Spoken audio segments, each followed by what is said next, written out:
Hey guys, in our last video we've been over there on the bridge of Rio and Anti-Rio. We talked over there about the Corinth Gulf. You see now the pillars that we talked about, the suspended bridge. So now I arrived here at Nafpaktos. Nafpaktos means also a boatyard. This is a translation of the name of the city, because in antiquity this was the place where a ruler built his fleet in order to conquer the entire Peloponnese.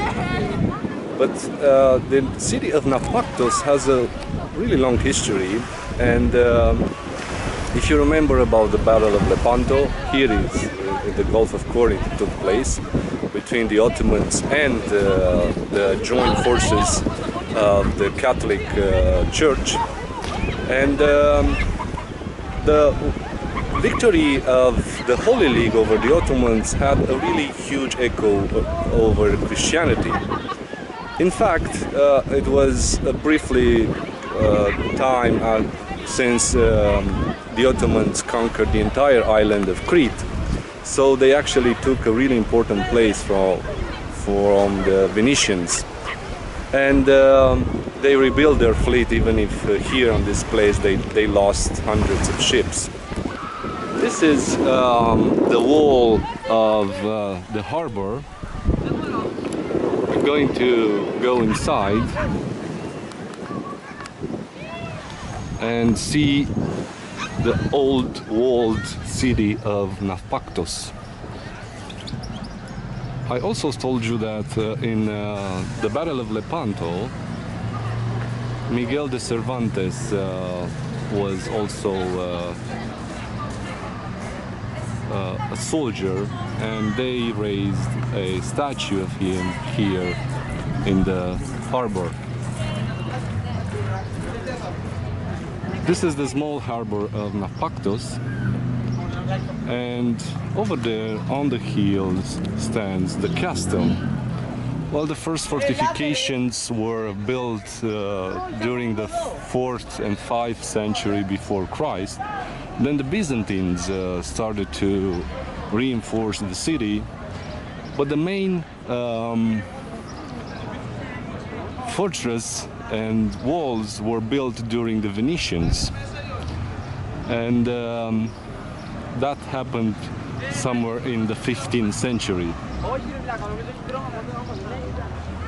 The entire city was walled from up there, from this hill.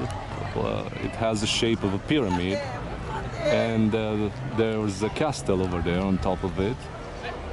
It has at least 5 defending walls, and each wall actually represents a fort. So there are 5 forts.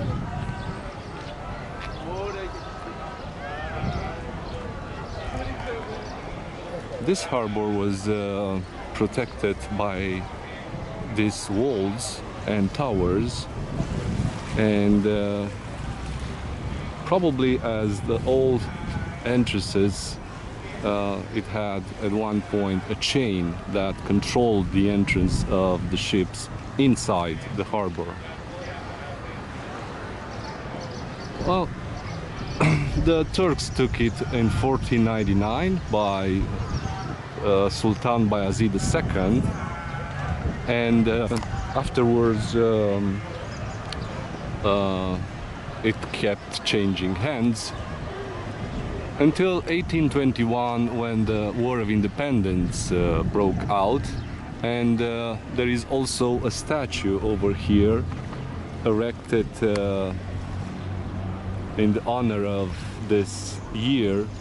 It depicts a local hero called Anemogianis, which stands with a torch.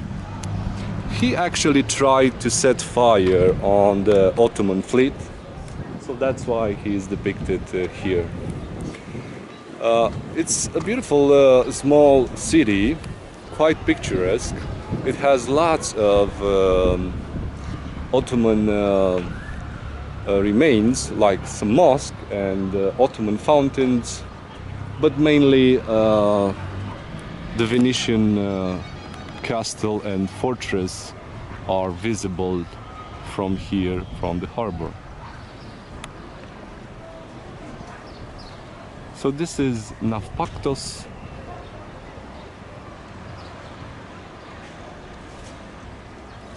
A beautiful small city. See you next time.